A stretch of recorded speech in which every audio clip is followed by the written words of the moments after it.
Years ఈరోజు మనం DSS school assistant గణిత శాస్త్రము తెలుగు మరియు సంస్కృత అకాడమీ ఆంధ్రప్రదేశ్ వారి బుక్ అండి. ఇందులో మనం బీజగణితము అధ్యాయం 5-2లో ఉన్నాము. ప్రమేయాలు ఇంటర్మీడియట్ స్థాయి. సో సంఖ్యా వ్యవస్థ, అంకగణితము, రేఖాగణితము, క్షేత్రగణితము ఇవన్నీ చెప్పుకున్నాము. నెక్స్ట్ బీజగణితంలో ఉన్నామండి.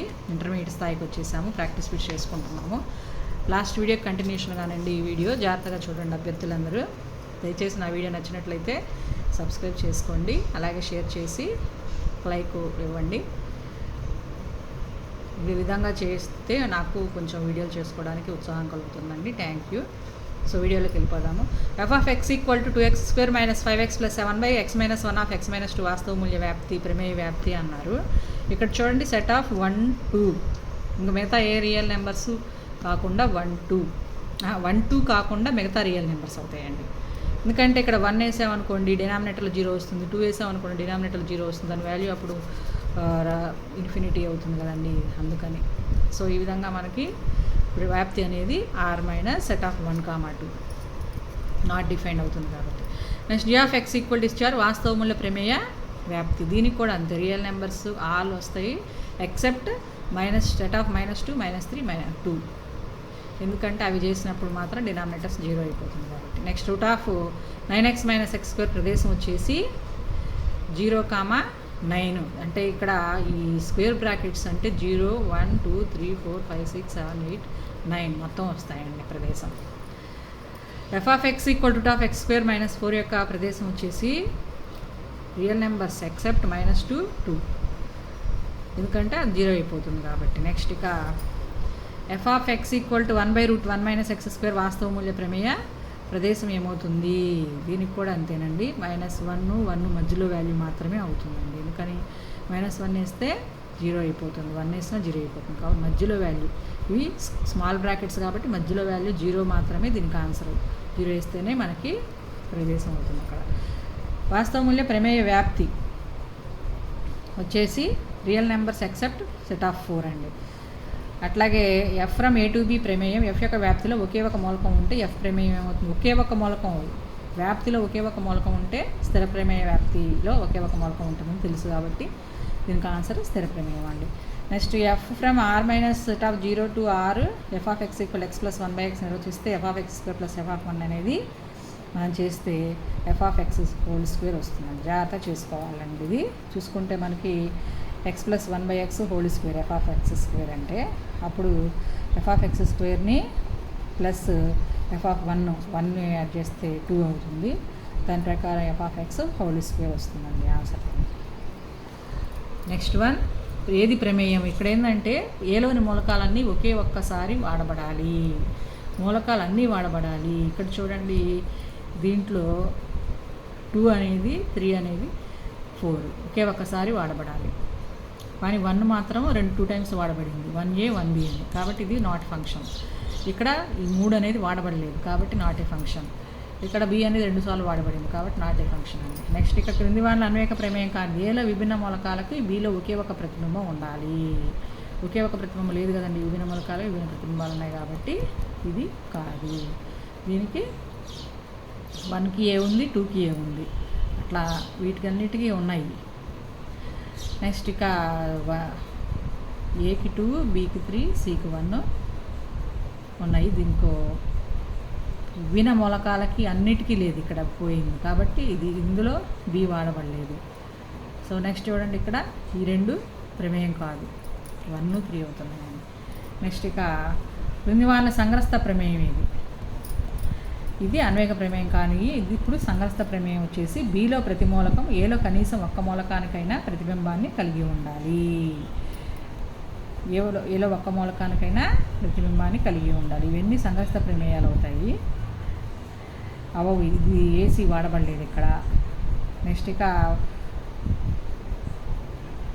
1 డి, 2కి ఏ, 3కి బి, 4కి సి. ఇక్కడ ఈ వాడబడలేదు, ఇక్కడ డి వాడబడలేదు కాబట్టి ఇది అవుతుందండి. ఇక్కడ చూడండి, ప్రతి మూలకానికి ఏలో కనీసం ఒక్క ప్రతిబింబమైనా ఉంది. నెక్స్ట్ వన్, ఏ ఇచ్చారు, f from a to b సంగ్రస్తం. f(x) = cos x అయితే b సమితి ఏమవుతుంది అన్నారు. సో దీనికోసం అని చెప్పి కాస్ 0, కాస్ 5/6, కాస్ 5/4, కాస్ 5/3 అట్లా చేసుకుంటే మనకి ఆన్సర్ వాల్యూస్ వస్తుందండి. నెక్స్ట్ ఇక f(x) ఇచ్చారు, f(2) ప్లస్ f(-2) ఎంత అన్నారు. సో దీనికోసం అని చెప్పి f(2) అంటే చూడండి ఇక్కడ 4 వస్తుంది. ఎలాగా 4 అంటే x>1 అంటే f(2) అనేది s+2 అవుతుంది. x+2లో 2 సబ్స్టిట్యూట్ చేస్తే 4 వస్తుందండి. నెక్స్ట్ అలాగే f(-2) అంటే ఎక్కడ ఉంటుందండి, ఇక్కడ ఉంటుంది. -3, -2, -1 కాబట్టి ఇక్కడ x ప్లేస్లో -2 సబ్స్టిట్యూట్ చేసుకుంటే -3, 4 - 3 1 వస్తుందండి. ఇది చాలా ఇంపార్టెంట్ అండి, డిఎస్సి ఎగ్జామ్ క్వశ్చన్స్లో ఇచ్చారు ఇది. అట్లాగే ఇంటర్మీడియట్ ఫస్ట్ ఇయర్లో ఈ సమ్ ఉంది. నెక్స్ట్ f(x) ఇచ్చారు, అయితే f circle f(x) equal to అన్నారు. f(x) అంటే f(x) వాల్యూ వేసి దాన్ని మళ్ళీ x ప్లేస్లో సబ్స్టిట్యూట్ చేస్తే 1/x మైనస్ వస్తుందండి. నెక్స్ట్ ఇక f(r) to r ప్రమేయం అనేది దీనికి కూడా అంతే జాగ్రత్తగా చూసుకోవాలి. f(-1) అంటే ఏది వాల్యూ తీసుకోవాలి, f(2) అంటే ఏ వాల్యూ, f(4) అంటే ఏ వాల్యూ, f(-3) ఏ వాల్యూ తీసుకొని జాగ్రత్తగా చేసుకోవాలండి. తీసుకుంటే 1/2 వస్తుంది ఆన్సర్. నెక్స్ట్ f(x) ఇచ్చారు, f(3x) minus f(-x) minus 4x చేస్తే 2 ఇంటూ f(x) వస్తుందండి. జాగ్రత్త సబ్స్టిట్యూట్ చేసుకోవాలండి. నెక్స్ట్ f(r) to r ప్రమేయం f(x) equal to 1/2 minus cos 3x యొక్క వ్యాప్తి ఎంత అన్నారు. దీనికోసం అని చెప్పి మనం ఇక x ప్లేస్లో 1/3 వేస్తే ఇక మనకి వ్యాప్తి వచ్చేసి 1/3, 1 వస్తుందండి. సో 0 కూడా ఉంటుందండి మధ్యలో. 1/3, 0/3, 1 అలా వస్తుందండి. మధ్యలో వాల్యూస్ కూడా వస్తాయి, స్క్వేర్ బ్రాకెట్స్ అంటే. నెక్స్ట్ ఇక చూడండి 0 degrees తీసుకున్నాం అనుకోండి. సపోజ్ 1/2 మైనస్ 1 కాస్ 0 1 కాబట్టి 1/1 అంటే వాల్యూ 30 degrees తీసుకో 1/2 మైనస్ 0 1/2. 60 degrees తీసుకున్నాం అనుకోండి 1/2 + 1 1/3. మళ్ళీ 90 degrees తీసుకున్నాం అనుకో 1/2 + 1 1/3. అంటే ఈ 1, 1/2, 1/3 ఇవన్నీ ఉంటున్నాయి కాబట్టి 1/3కి 1కి మధ్యలో ఉంటున్నాయి కాబట్టి ఆన్సర్ వ్యాప్తి ఇది అవుతుందండి. నెక్స్ట్ ఇక f(x) ఇచ్చారు, ప్రదేశం అని అడిగారు. ప్రదేశం వచ్చేసి -1/3, 0/3, 1/3 అండి. సో 3 వాల్యూస్ వస్తాయండి. నెక్స్ట్ ఇక f(x) equal to cos log x అయితే దీని వాల్యూ ఎంత అన్నారు. జాగ్రత్తగా సబ్స్టిట్యూట్ చేసుకుంటే దీని వాల్యూ 0 అవుతుందండి. చాలా ఇంపార్టెంట్ అండి some. Next f(x) equal 2 - x/2 + x వాస్తవ మూల్య ప్రమేయ వ్యాప్తి వచ్చేసి రియల్ నెంబర్స్ ఎక్సెప్ట్ √(-1) అండి. అది ఆ విధంగా చేస్తే మనకి ప్రమేయ వ్యాప్తి వస్తుంది. ఇక్కడ -1 వేసామనుకోండి 1, ఇక్కడ -1 వేసామనుకోండి 3/3 1. సో నెక్స్ట్ ఇక f(x) ఇచ్చారు, ప్రమేయం అనేది ఇక్కడ చూడండి జాగ్రత్తగా, ఇక్కడ నుంచి important sums. f(-x) equal to f(x) minus f(x) అయితే బేసి ప్రమేయం అవుతుంది. f(-x) ఈక్వల్ -f(x) అయితే ఇది కూడా బేసి ప్రమేయం అవుతుందండి. జాగ్రత్తగా అబ్జర్వ్ చేసుకోవాలి. సో వీటికి సంబంధించి మనం ఇక్కడ చేసుకున్నాము సొల్యూషన్స్.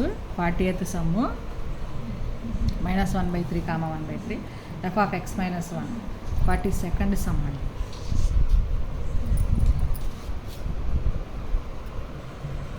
దానికి సంబంధించి సమ్ ఇక్కడ చేసుకున్నాము కొంచెము. నెక్స్ట్ ఇక 44th సమ్.